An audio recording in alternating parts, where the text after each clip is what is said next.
Hello, I'm Dr. Laura Murillo, President and CEO of the Houston Hispanic Chamber of Commerce. Thank you for joining us. We're super excited to have one of our members. He is a physician. He's going to talk to you all about his practice and his involvement with the Houston Hispanic Chamber of Commerce as one of our corporate partners. Joining us today, Daniel Garcia. Dr. Daniel Garcia, he's interventional cardiology, structural heart disease, peripheral vascular disease, Garcia, heart and vascular. Dr. Garcia, thank you so much for joining us today. Such an important topic, and we're so glad that you're one of our corporate partners. So thanks for that. Oh, thank you for having me. As always, a pleasure to be talking to you, Laura. I think the Hispanic community in Houston is one of the most important communities we can find, and being part of this makes a lot, means a lot to me, not just to me, but my team and to my practice. Well, so let's start with that. How long have you been practicing, Dr. Garcia? I've been practicing for 12 years. Very nice. And where are you from originally? How long have you been in Houston? So I'm originally from Brazil, and I was blessed enough to move to America about 20 years ago to complete medical school, University of Miami, do my medical training there, residency, and then got me put in Louisiana, in New Orleans, to do my all cardiology and vascular training. And after that, I was shipped away to Houston, Texas, what I felt was my actually promised land. Yeah. Because the minute I landed here, Laura, and I started seeing patients, one thing I noticed, the biggest challenge for any patient here in the United States, especially here in Houston, is not the Yeah. fear of like dying from a heart attack. It's not the fear of having high blood pressure or losing the next relative. The fear of not being understood, the not being comprehended in their native tongue. And this is the major problem we face here in Houston because there's a big shortage of Hispanic speaking doctors here in Houston. So once you can deliver that kind of treatment, when you make the connection right away, looking at the patient's face and connecting with the cultural background and speaking in Spanish, where there's a native tongue, that makes a huge difference. And they understand the treatment, they will follow your instructions, and they will feel much more taken care of. And that is so important, especially because Houston is an international city, as you well know, and you described it right, Houston being the promised land. And so from your perspective, tell us a little bit about what you believe, in addition to the language and the culture, what are some of the things that you want people who are watching to know about your services? Well, we are here as a Latin community, and we're here to serve, the greater Hispanic population of Houston. So again, we actually consider trilingual practice. We speak English, we speak Spanish, and we speak Portuguese as well. And the treatment is made by me, offered by everybody else in our practice. And most importantly, you call us and we will take care of you the same day. Excellent. And that is one of the things that's so critically important in a big city is access. We know that even though we have the medical center, we have such great uh, physicians in our city, sometimes getting access and getting a person on the line. We've called your office many times to schedule things, and someone always answers the phone. And so that Right.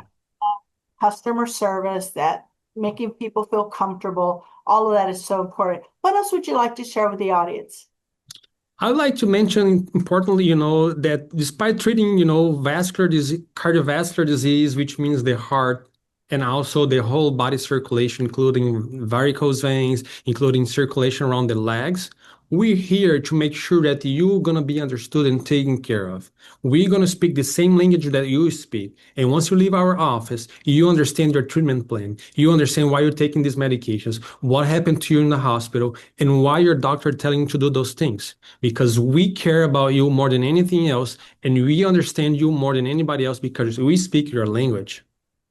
Tell me where your offices are located. Our office is located here in central part of Houston, close to the Heights area in Oak Forest, between Oak Forest and Heights, off of 610. And one of the things that you talk about is the fact that the healthcare system is broken. You offer Hmm. mentorship, you train, you coach, you're trying to bring a lot of different groups and people together. What are some of the things that you feel would be important in fixing this problem? I think the most important thing here, Laura, is for you to understand your potential and how you can apply this towards the community.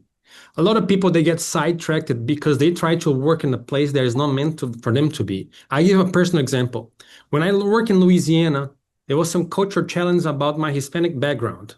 And God made me to come here to Houston, where I was here treated as a king. The minute I step into the hospital, patients like me because I could speak Spanish. I don't think that would make a difference, but by the day I was in the hospital, they understood that. And from now on, I took off my practice and I became the largest Hispanic community practice oriented in Houston for the Latino population. Well, we thank you for that, Doctor, and we appreciate your engagement with the Hispanic Chamber of Commerce. Before we close the interview, is there anything else you'd like to share with the audience?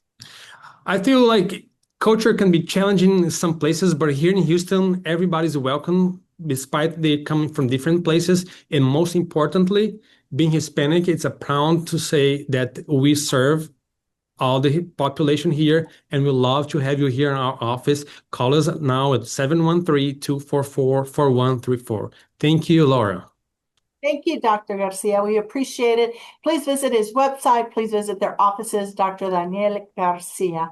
Have a great day. Please visit the Houston Hispanic Chamber of Commerce website for more details and more information. We'll see you very soon.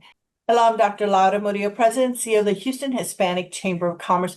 One of the best things about the opportunity to serve as President and CEO is that I get to meet some extraordinary people, great folks who are doing some really interesting work in the city. And one group is, of course, our Houston, Texas. We've had two super seasons recently, and I'm going to credit Gloria, who's new to the team, Gloria Flores, who's the Texan Senior Fan Development Manager, and say, I don't know if it's because you're on the team now or part of the group that they're doing well or what's happening, but don't change anything. The wins have been extraordinary. And for the fans are just nothing like a Houston Texans fan. There's just nothing That's like right. it. Gloria, thanks for joining us, and we appreciate you. And tell us about your role for folks that may not be familiar. We have the most incredible fans. Thank you, first of all, Dr. Maria, for such an incredible introduction. But yes, we've had two phenomenal seasons. We have the best fans in the league. And so my title is, as you mentioned, Senior Fan Development Manager. And so what my role really focuses on is really everything to tie in with our fan engagement efforts, and especially within the Hispanic community. So really growing the brand within the Hispanic community, not only here in Houston, but regionally and internationally with our efforts in Mexico. Yes. So let's talk about that. It's a global sport. I mean, anywhere you go, people understand the NFL. In Houston, because we're such an international city, I would imagine it has even more appeal. So what are some of the things that you all are doing to capitalize on that global presence? So, I mean, it's no secret that Houston is one of the most diverse cities in the country. At the NFL really has a major focus on growing internationally. And so you've seen that with a lot of international games now happening during the season. And of course, they also have established something that is the Global Markets Program. So, as part of the Global Markets Program, the league offers teams like us, like the Houston Texans, the opportunity to be able to go into a country and really bring that brand awareness and grow the fandom within that country. And so for us at the Houston Texans, we thought long and hard about where were we going to start first. And of course, we went with our neighbors in Mexico for many reasons, but primarily because there is just such a strong connection between Houston and Mexico. And so we obtained our global markets program rights in 2022. And since then, the team has really focused on making a strong effort to go into the market and be able to grow the brand, but also be able to do things for the community there. So like right now, our big focus has really been on impulsing and really growing girls flag football. And so as that's one of our primary focuses here in the States and regionally as well, is taking that over to Mexico and also empowering young women there. And it's extraordinary. I've traveled with the team to Mexico specifically, and the droves of fans that come out is impressive. There is nothing like that. And I don't think perhaps enough people in the US really can appreciate and understand the size of the stadiums that hold Mhm. 100,000 people, and every seat is taken, and the streets are just mayhem, and it's just exhilarating what an experience for our players, for our team. And again, as you mentioned, it's good for business. It's good for the recognition with the World Cup soon arriving in Houston. It just continues to put Houston on that international map for business. Most definitely. And, we haven't, as you know, Estadio Azteca just went through a huge renovation and just had their first game recently there. But so now we're looking forward that, eventually NFL is definitely going to be going back to Mexico City, but you've also seen it expand to other countries like Spain and Australia. It's going to Australia. It's going to Ireland for the first time. And so there's just the game is growing and it's just so fun to witness and to see all of that. And I think that's why you also saw that, this past Super Bowl, you saw a big global artist like Bad Bunny take a part of it, right? Because it's all about the global expansion that the league is having. And for us at the Houston Texans, I think really being able to connect with our fans in Mexico, have really focused and honed in on Monterrey just because of the natural connection that exists between Houston and Monterrey. And so really being able to go out there and be able to do some special things for the fans and for the young girls there that are playing flag as well.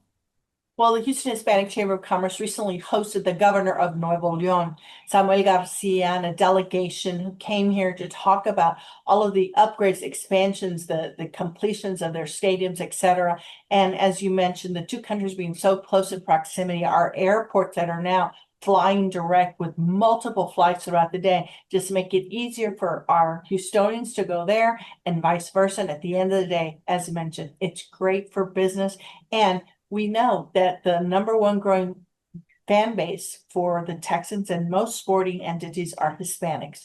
And so the fact that you all are doubling down and making sure that you're embracing that fan base and again, winning changes everything. And so that definitely allows the growth and expansion. And the flag football is just extraordinary for our young ladies to also have that experience. And now with your Chief Community Officer, tell us about that. Well, again, I think Mrs. Hannah McNair has just done so much for girls flag football, really, being the leader behind the She's Next brand. And then now we get to take the She's Next brand to Mexico because we've labeled She's Next Mexico, which is actually all of our efforts pertaining to the empowering those young ladies in Mexico. And so just being able to grow it not only here in Houston, but we're doing phenomenal things regionally with She's Next as well, as we try and move forward and really cheer on to really make sanction and make flag football, girls flag football, UIL sport in Texas, really championing behind that and then growing the efforts in Mexico. Well, glory to you, the entire Houston, Texas team. Thank you for all you do. Thank you for the partnership that we have with you all. It's so important, and we continue to promote business opportunities. And certainly having the Houston, Texas in this great city just brings so much energy and excitement. So we look forward to seeing you very soon, whether it's here or in Mexico, but we look forward to seeing you soon. Thank you. Thank you so much. I appreciate you having me. Hello, I'm Dr. Laura Murillo, President and CEO of the Houston Hispanic Chamber of Commerce. I'm so happy to have our next two guests who are doing remarkable work here in our greater Houston region as it relates to animals, specifically to dogs in our city. We want to make sure that Houston is a safe, walkable place, and at the same time that we care for our pets. They are co-presidents of PetSet. Thank you so much to both of you, Tina and Tama. I really appreciate you all being on today's show. We're so happy to be here. Thank you. Absolutely. So for folks who don't know what PetSet is, let's start with that, please. Tell us a little bit more about PetSet and what the mission of PetSet is. PetSet's mission is to solve animal homelessness and to do this compassionately. So we're not on the front lines. We're not out saving animals. We're not a rescue, but we support all of the other animal nonprofits doing that. Our goal really is to find strategic solutions for these complex problems of animal homelessness in our city, our state, and our country. Very well. And now we know we're in a critical time here in Houston, Texas. We're welcoming the World Cup.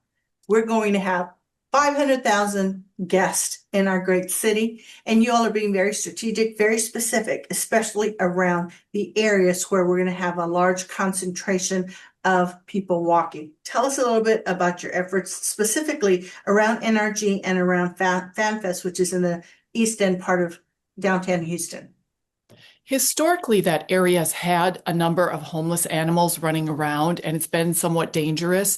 So it was our goal to do some things in those areas that we normally do, but just tighten up our efforts in that area to reduce the number of strays on the streets, making it safer for those 500,000 fans and Houstonians who are going to be walking around in those areas.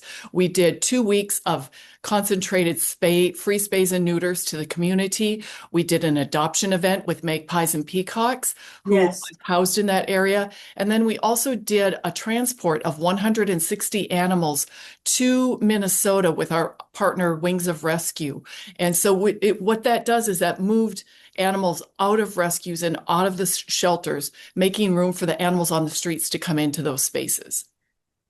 And we know that all of this takes volunteers, it takes money, it takes advocacy. So you all are working a lot of different angles. Our mayor, John Whitmire, has been very supportive. I know you're working with other elected officials to help all of these goals manifest and make it happen. So let's talk about the advocacy role and what people can do to support the work you all are already doing. I think it's important for people to understand that everybody can play a part. I mean, whether it means you're adopting instead of buying an animal, making sure that your pet is spayed or neutered. We offer $20 free spays and neuters, or helping out at a shelter or a rescue group by fostering an animal. Everybody who fosters an animal makes space for another animal to come in. So if that's either in a shelter or a rescue group, that animal normally comes off of the street. So everybody can play a part. If people want to make a donation, they can go to petset.org and make a donation. All of it is in order to make the city safe and in order to solve this problem, which is our ultimate goal, it's going to require everybody and resources from every part of our city. Very well. What is it that you would like to share with this audience that perhaps they may not understand or don't know about PetSet? We're unique in our role in the U.S., probably, not just in Houston or Texas.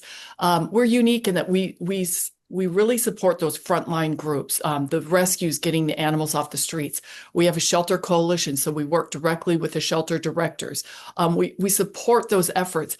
But what we're doing differently is we are advocating in Houston and Harris County and in our state. We're in Austin every other year talking about legislation, passing laws, helping pass laws. We don't do it. We don't lobby, but we help the groups that are doing that. We're supporting them in these bills that make the streets safer for Texans and do it compassionately for the animals. We're also raising funds, raising awareness. We're doing our own programs where we spay and neuter tens of thousands of animals every year, transporting them out of state, adoption events. We're looking at this and our efforts and pinpointing what is most efficient in solving the problem and really focusing our efforts on those key things, such as spay and neuter, education, and legislation. Tina, anything you'd like to share? Anything else? Just that everybody can play a role. We definitely need more support within our community, corporations that might want to be involved and help sponsor our efforts. This is actually kind of a growing sector of philanthropy. And, the one thing that is missing really is the corporate support within our community. And we encourage any corporation, big or small, to get involved with this. There is an ROI on making our streets safer for pets and humans. And that's so true, especially when we think about small businesses that, are already going through so much to keep their doors open.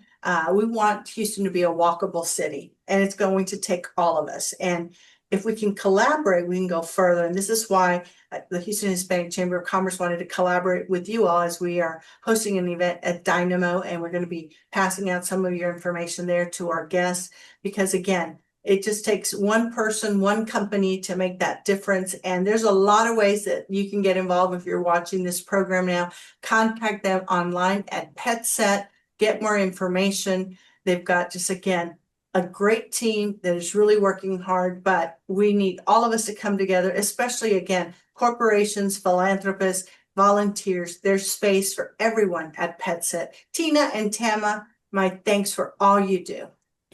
Thank you so much. Thank you, Dr. Laura, Murillo. for recognizing this global issue on a very local level. And you're really starting something that can transfer to a global stage about caring for animals compassionately before these very large sporting events. So thank you for that. Absolutely. I'll see both of you very soon. Goodbye and thank you. Hello, I'm Dr. Laura Murillo, President and CEO of the Houston Hispanic Chamber of Commerce. I am so thrilled to introduce our next guest. He is an entrepreneur. Always, I'd like to say, because that's just who he is. By day, officially, he is an engineer with ExxonMobil.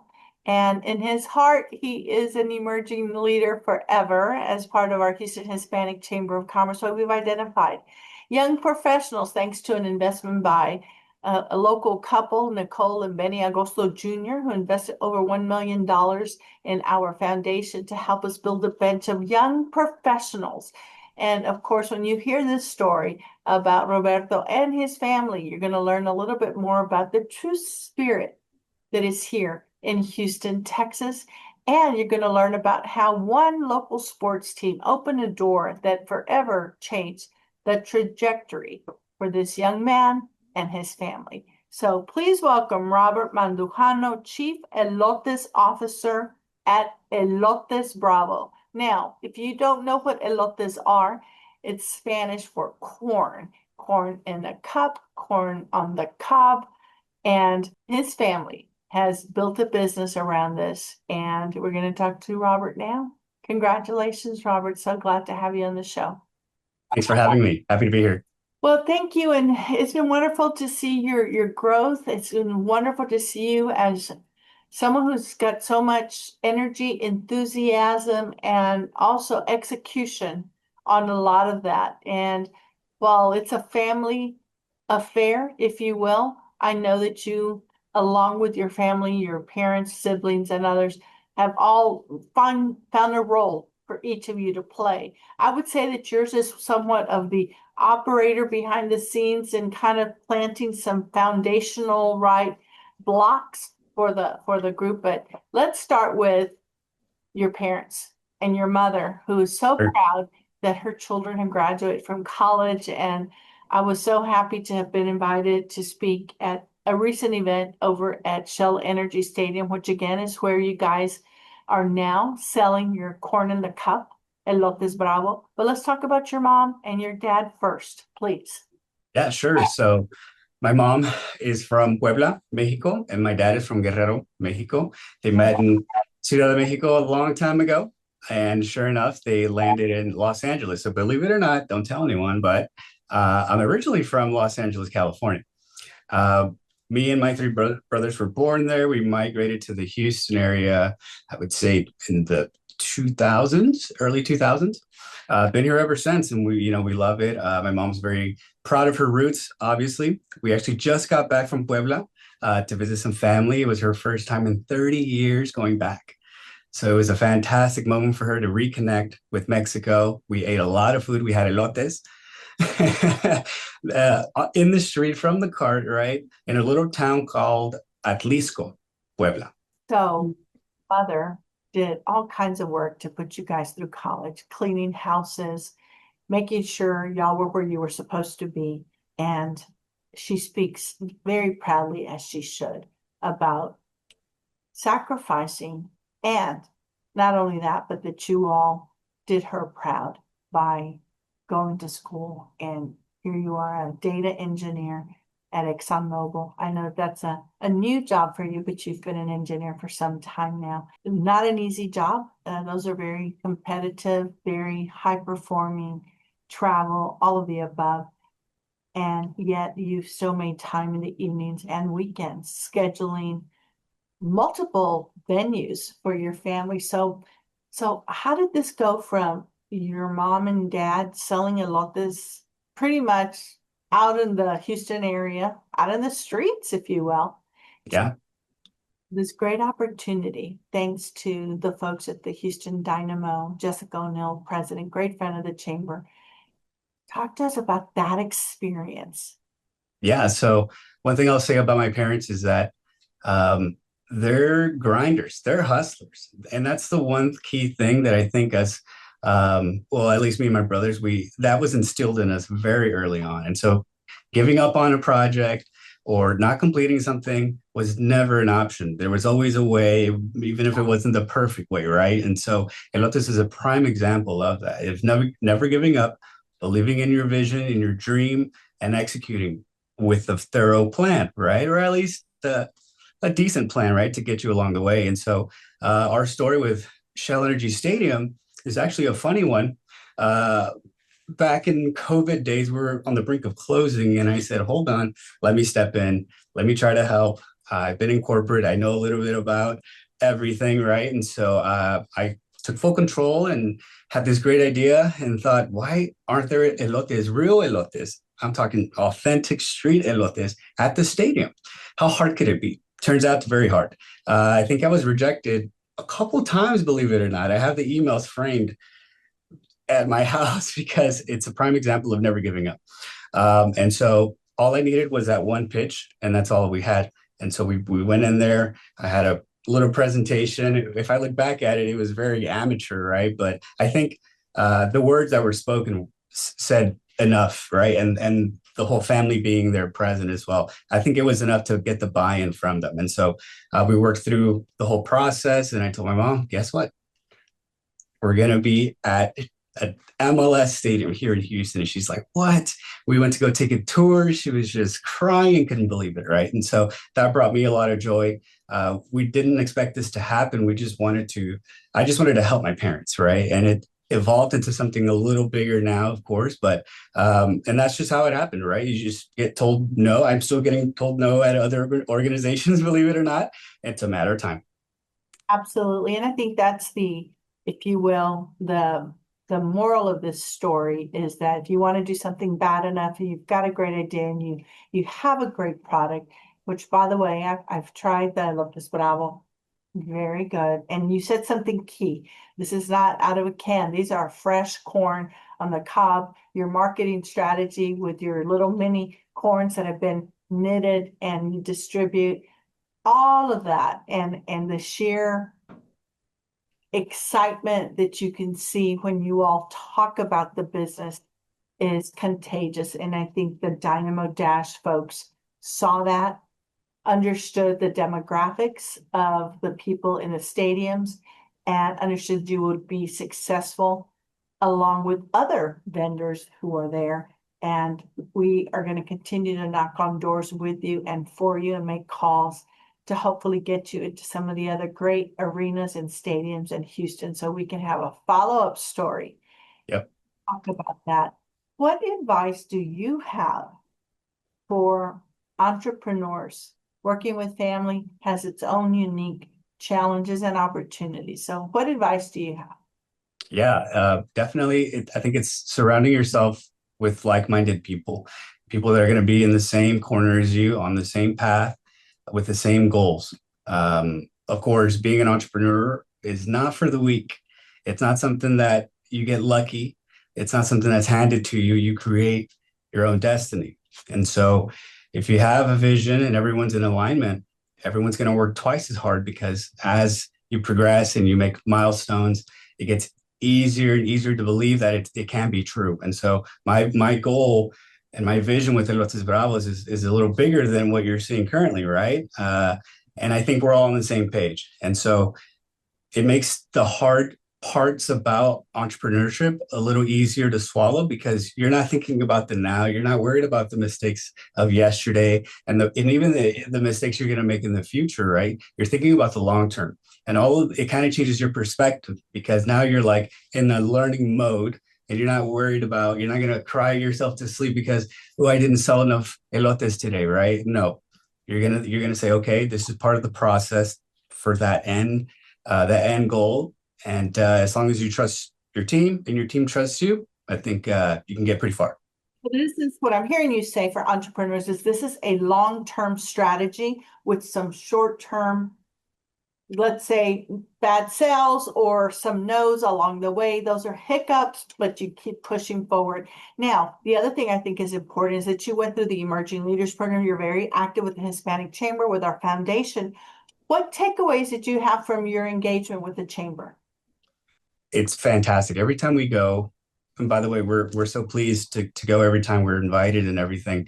We make a lot of connections. We immediately get at least 10 to 20 emails calling us back to, we've already had some catering gigs with a few of the organizations and vendors that were there. We're networking to sponsor other events, right? So there's business connections, and there's also just networking connections to do other ventures that we'd like to do. Lots of FIFA things, sports thing, Hispanic things.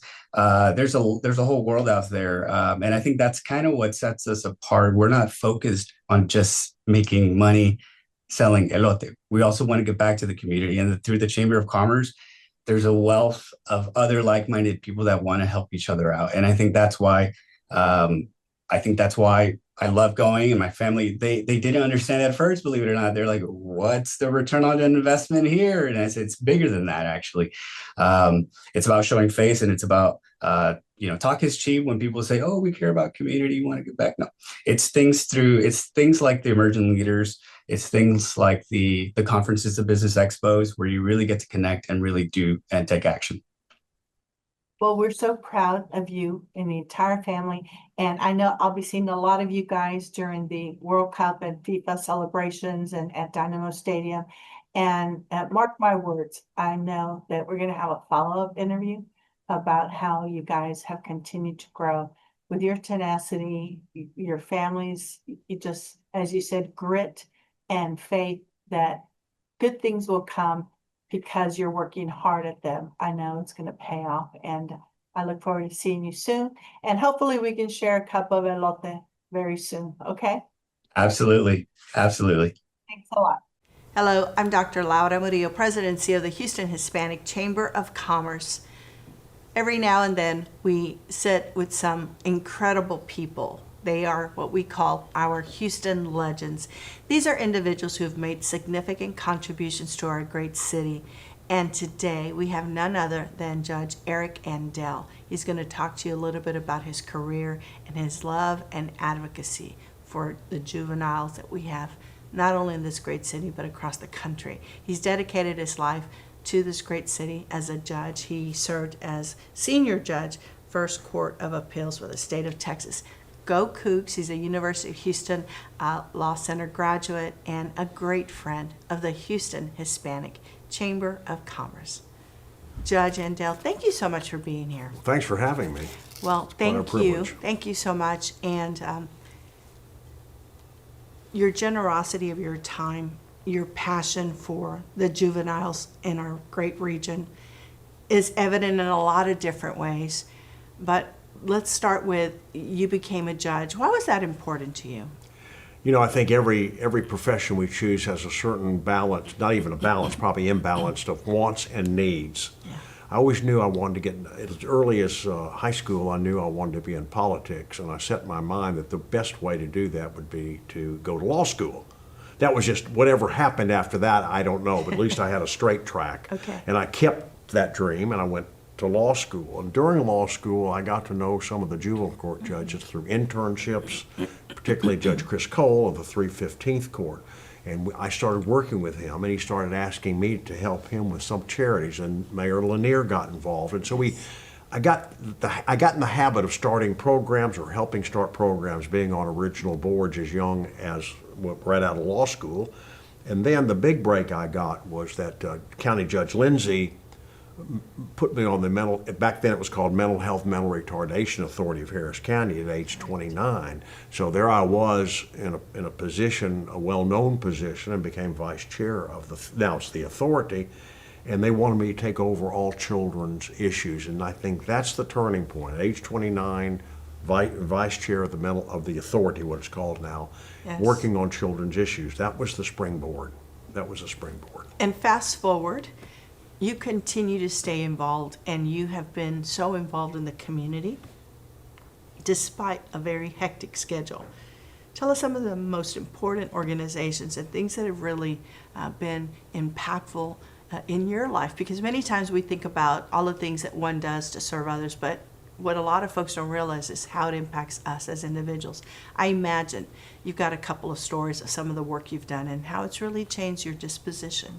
Well, Exactly. I've always felt that the more we give to kids, the more we're going to get back, and it's a little pay it forward. Now, I don't know exactly everything I started is still around, but I do know it all started pre-Governor White putting me on the 315th bench, ironically, Judge Chris Cole.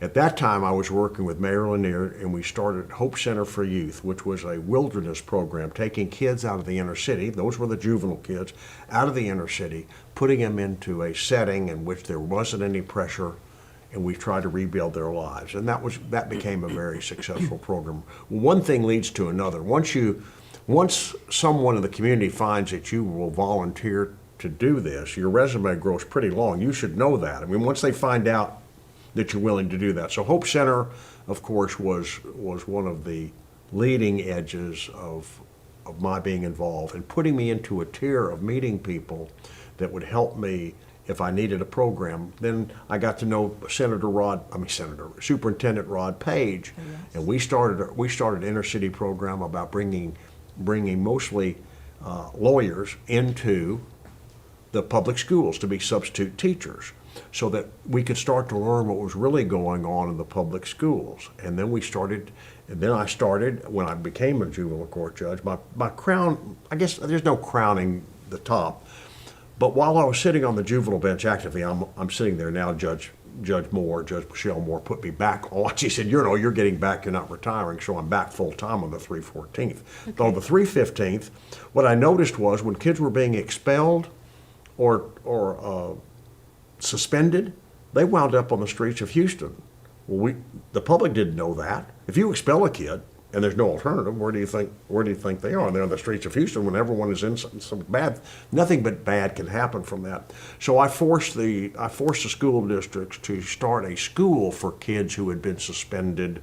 We called that High Point High School. So now I had a place to have a credit recovery high school, because these kids weren't going to get through. And it builds. You just keep building and building and building. You saw a need, you identified it, and going back to the relationships, you were able to pull this off, being with Rod Page and others, and you connected the dots for this community. Well, so much so that when Rod went to D.C. to become Secretary of Education, he pulled me along with him, and I became Deputy Undersecretary of Education. So I was able to at least instill some work on the federal side. Correct. Of that under President Bush at the time. Very important. Okay, so we're going to go back in time a little bit. Let's go back. First job. My first job was, of course, I worked in a family business, but I will put that aside. Well, but what did you do there? What was that? I'm talking about not professional career. But I'll take you back to age 12, 13, 14. There you go. But, okay. So my dad was a manufacturer of women's sportswear. Okay. It's family business, and he was second generation immigrant. So the family worked in the business. That was just of course. I mean, that's what you do. So I would go downtown and get piece goods, bolts of piece goods, zippers, buttons, whatever, and bring them. And I would clip threads, and I would pack and ship. And I just learned how to run a business, women's manufacturer in Dallas. This is before the days of Amazon, so. Right, you just shipped everything out by central freight at the time. Okay. That was my first job. Okay. But my parents wouldn't let any of the kids get away with not working. We came from a very industrious, and most second, third generation immigrant. That's what you are. They're very industrious. They come from industrious families overseas. So I always worked. I worked during my childhood and. All the way through high school and frankly all the way through college. So the work ethic, which is part of what drives me too. I mean, I have an ethic, I was instilled with a very positive work ethic that nothing is going to come my way. You have to work for everything. Yes. And you hope that you're going to produce good by working for everything. So that's the start. I waited, through newspapers, I popped popcorn, and I took tickets at a movie theater. I've done it all. I've done it all. Head waiter at my fraternity house at University of Arizona, undergraduate. Worked through there. Worked at a bank my senior year. Very good. And then got a scholarship for law school, so that really helped. Absolutely. That really helped. So you have children. Talk to us about that. I do have. I have 2 children. My daughter and son live here in Houston. They started their quick careers. My son went to the University of Southern California. and my daughter went to University of Arizona, but she wound up in LA. She was in the movie industry. She did 3 movies. Okay. And they both got their MBAs from Rice, so they're back home, and they're in family businesses back home. And I've got 3 grandchildren. Okay. I've got a freshman, now a sophomore at the University of Georgia, Okay. and I've got a grandson who's a junior at Strake, Okay. and another grandson, my little John, is at St. Anne's in the 3rd grade. Excellent. So that's my family. That's your family. That's So, my family. for your family, given your career trajectory and all of the many things that you've been involved with, what would you like your legacy to be? Well, I haven't fulfilled it yet because I'm still working, as you know, some new Yeah. programs to fulfill some voids that I see. But I think when we give, we get more back than what we have given. And I want my legacy to reflect some of these programs that there's no name attached to it. There's no plaque. No one knows that I was the founding father, if you will, now I guess grandfather. But nevertheless, that's what I want. I don't care that I don't get the credit. I just want programs to be in effect that outlive me, sustain me. Well, Petrocare now is my crowning. Now I've got another crown jewel that didn't even exist, nor did I think it would ever exist. So there's a lot of things that's what I want. We've got great programs that are still going. High Point High School is still going. Yes. Some of the others are not. Yes. So let's talk about this crown jewel that is Petrocare Foundation. Arno Gacita, board member, he and I visited, and he said he wanted to start an orphanage in Brazil somewhere. Right. He was trying to figure out how to get that set up, and I listened to him, and I do believe that there's a higher power, and I'll say that it was not a coincidence that just 2 weeks before my conversation with him, I'd visited with you and Judge Michelle Moore, correct? Absolutely. And you talked about a serious situation with our juveniles and foster care, and once they were out, they had nowhere to go, and same issue, they'd end up on the streets. Correct. So as I was listening to Arnold talk about his passion for doing something and wanting to help, I said, you know what? I think you and Judge Endale should talk. He's doing some great things, and maybe there's something that you guys can do together here locally, and I'll get out of the way.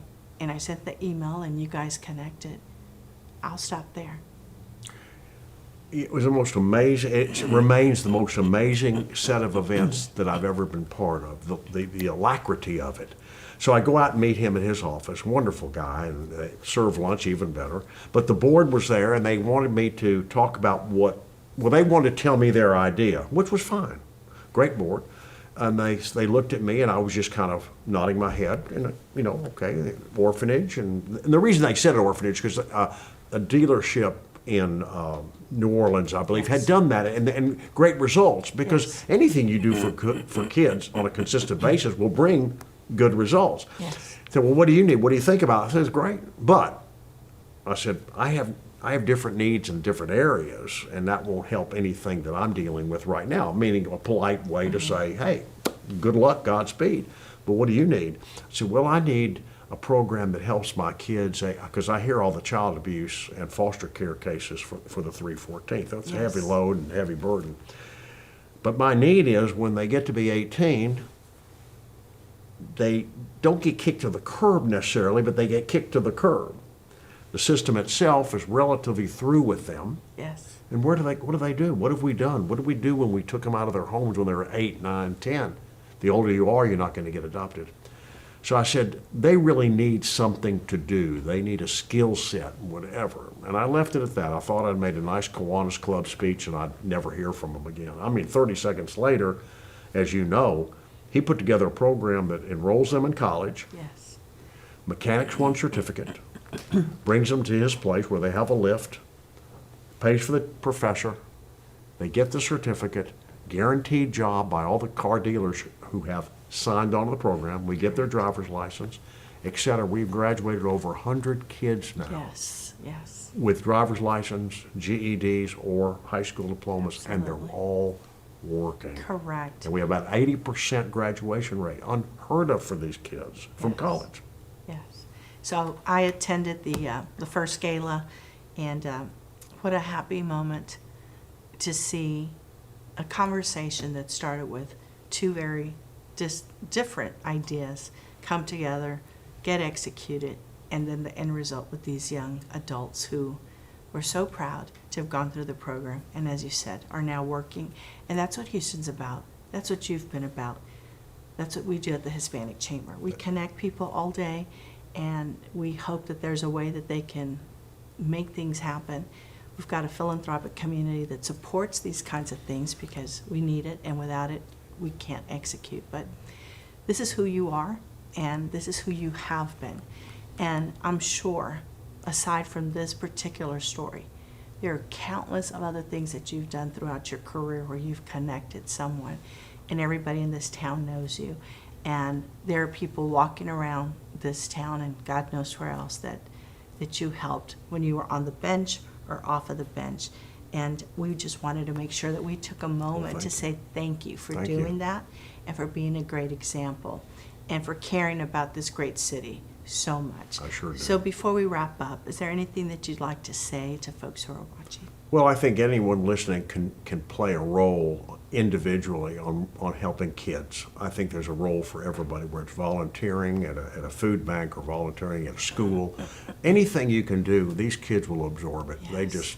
They just need we need to make a generational change and start a new chapter of their lives, and we're capable of doing that if we put the effort into it, and manpower perhaps rather than financial, but it does take both. It does take both. So yes, we all have a role to play if we want to change the direction of these kids' lives.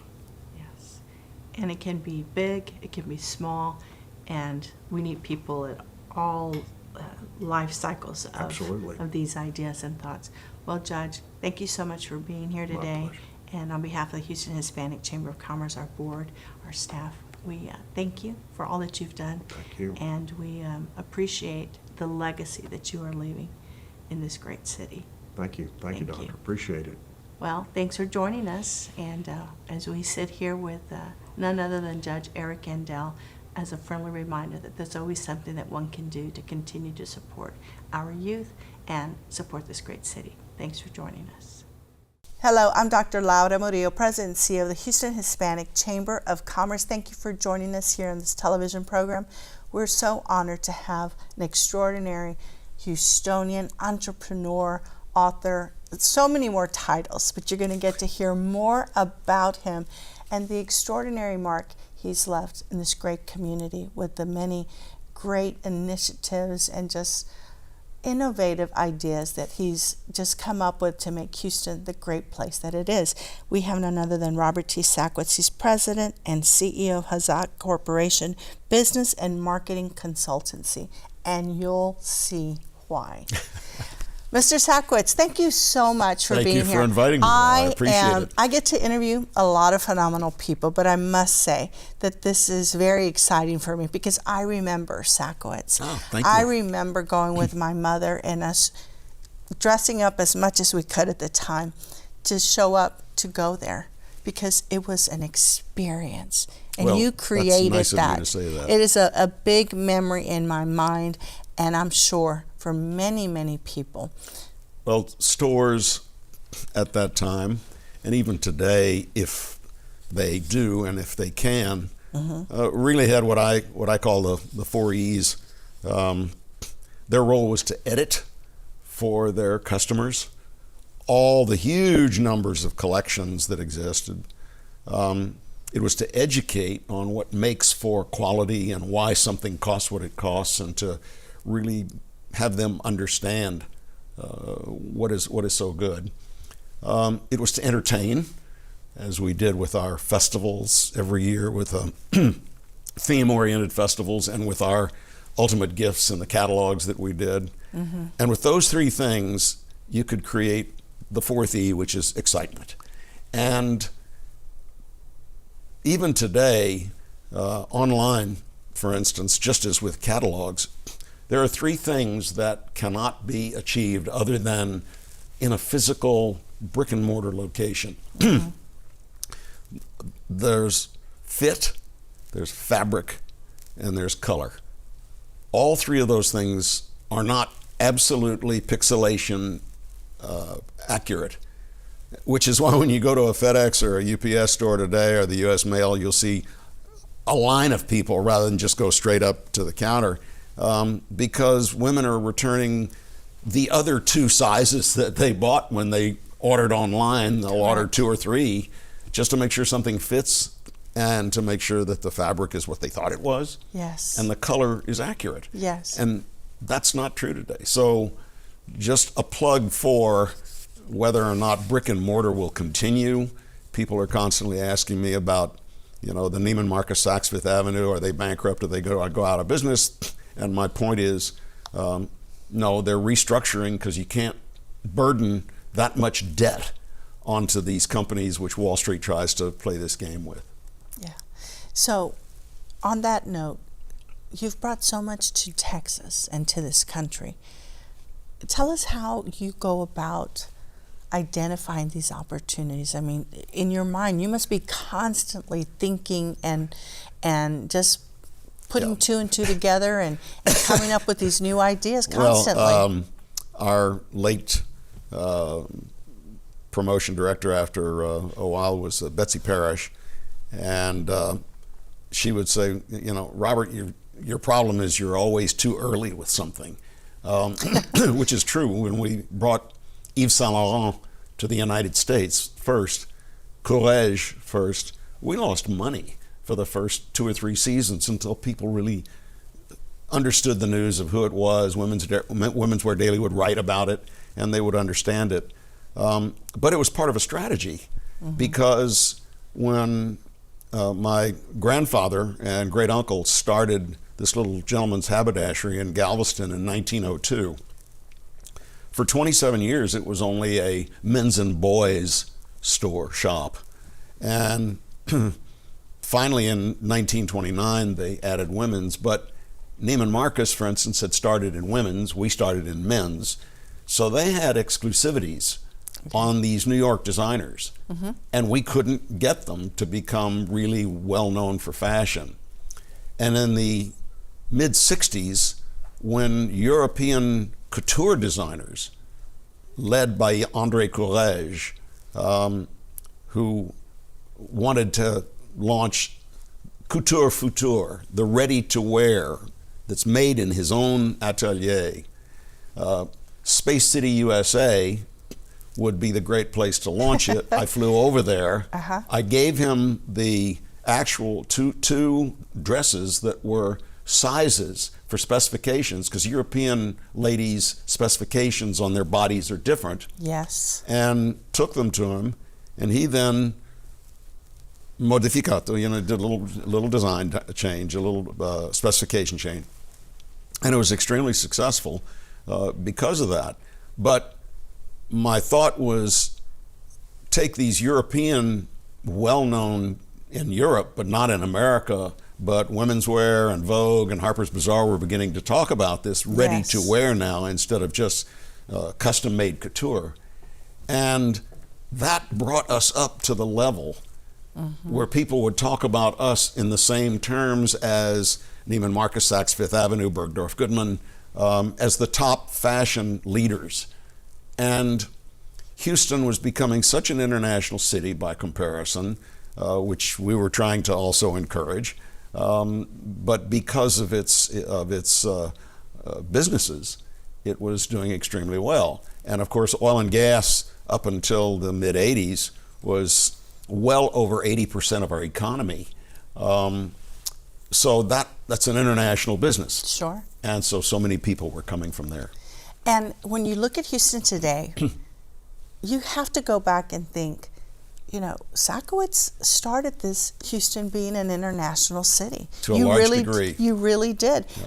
Because people didn't talk about it back then, right? But you saw that vision before it was a reality almost. When we started the first fine and rare wine department in the United States, with all due respect to the great businesses that they are today, Specs and Total, they didn't have first, second, and third growth Bordeaux's, a big selection of them at the time, if any. And so we launched that with the Sackwitz Wine Auction and the Sackwitz Wine Department in 1967 or 8. Flew Michael Broadbent, who was the cellar master of Christie's auction house in London.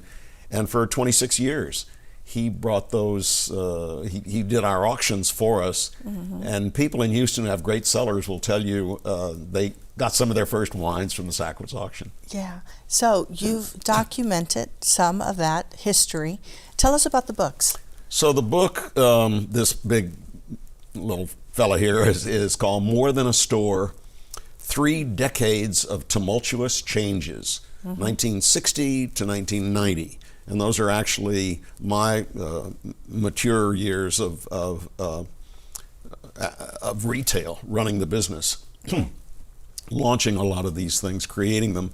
And it goes into all of the cultural changes, political changes, launching European design, starting business in India, China. I mean, literally, I was in Hong Kong having things made private label for 2 years before Nixon and Kissinger, and then was in Shanghai 8 months after that to launch some of the first Chinese supply chain things that are being talked about even today, creating that supply chain concept. And the book covers that.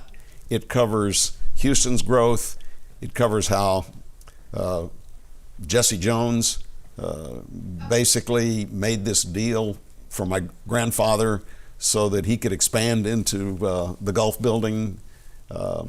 My father and I sat on the corner of Post Oak and Westheimer in 1957 and counted the cars. We knew 610 was being built, but it was a cow pasture. There was nothing. When you go look at uptown Houston, the Galleria area, none of that was there. Our sophisticated marketing study was counting cars, and knew enough traffic was there. We opened that Post Oak store in '59, and it was extremely successful. People all thought the family was going to go bankrupt. But Houston was growing so fast, we knew that. And then after that, Town and Country Village, because Town and Country was out in Memorial was growing so fast. We then had a store in Champions and NASA. So we actually had, at the high point, we had 6 stores in Houston.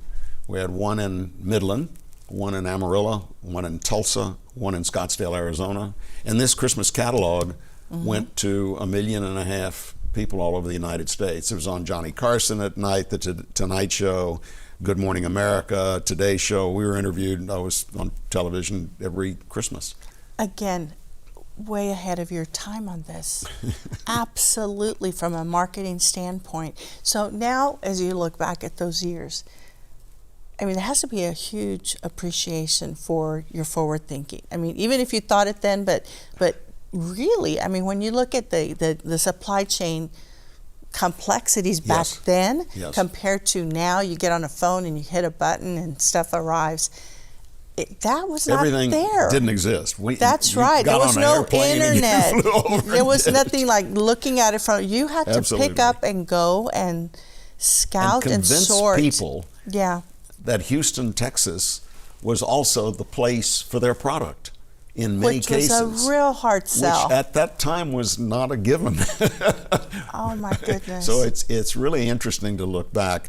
But when I look out over the city, because I live in a condo now, and when I look out over the city, I look at the areas that weren't even there when I was, 10 or 12 or 20 years old even. And I just have such extraordinary pride in what this city has become and the diversity. There's so many stories. I was one of the founding members of the board of something called the Jefferson Awards for Public Service. I remember the Jefferson Awards. That's right. For 50 some odd years I was I on remember. That board. Well, we gave an award, a Jefferson Award for the greatest public service by an elected or appointed official. And one year it was Mayor Daley Jr., and he was bragging about how Chicago was such an incredibly diverse city. And I said, well, with all due respect, Mr. Mayor, because since I was on the board, I was at the luncheon meeting with him. And I said, with all due respect, Mr. Mayor, Houston is 44% Hispanic, and that's not Mexico. That's Mexico, Central America, South America, Spain. It's a huge complexity. It's 22% Black, and that's not just Southern American. That is Africa, that's the Caribbean. It is about 12% or 14% Asian and Middle Eastern, and we're talking the entire diversity of Asia, and the rest are Caucasian. As I understand it, Chicago has lots of people from Poland, Czechoslovakia, when it existed, Russia, England, France, Italy, most of all Eastern and Western Europe. Isn't that correct? He said, yes. I said, so which of us is the most diverse? And he said, Robert, I'm going to have to think about that. Well, and there's no thinking about it. Clearly, that is one of the selling points of Houston, is its diversity, is great history. The Yes, history of your family, the history that you've put in a book so that we can forever remember. Much of which, as I say in the very beginning, is written for my 4 children, because so much of it happened before they were born or old enough to understand it. Yeah. And of course, people say, well, why isn't it still around today? Well, as I said, Houston was over 80% oil and gas oriented. And in 1985, the price of oil dropped over the course of a year from 83 to 85, 2 years, 84% to $8 a barrel. All of our banks were wiped out. I was sitting as chairman of the Houston branch of the Federal Reserve, and so I was getting these calls about non-performing loans from all these banks. And Yes. they literally, we lost, with the exception of Frost Bank, we lost every local or statewide bank. Yes. Had to restructure everything. And so we reorganized under bankruptcy, much the same as Neiman's and Sachs are doing now. Found an Australian partner, restarted. We were returned our roots kind of in Houston instead of all those oil-oriented cities that we were in that I mentioned. Yeah. And it was a really great restart, but Wall Street had something called the flash crash at the end of the 80s. And there's an old saying that when Wall Street sneezes, the rest of the world catches pneumonia. Australia's interest rate doubled, and my partner got wiped out. And that then, what am I going to do? I literally lost 90% of my net worth, had to start all over again, and started a consulting practice. It's multi-industry, multinational, and helping all kinds of different companies, starting in retail, then real estate, then oil and gas, all kinds of different technologies and stuff, which is fascinating and exciting. Well, you are fascinating and exciting, and we are so thankful that you're joining us here today on our program. Thank you so much for all you've done for this region, and absolutely setting this landscape of Houston being an international city. And thank you for what you do. Thank you so much. It's my pleasure. Well, on behalf of the Houston Hispanic Chamber of Commerce, we thank you for joining us, and we hope you'll see us very soon on our next show. Thanks a lot.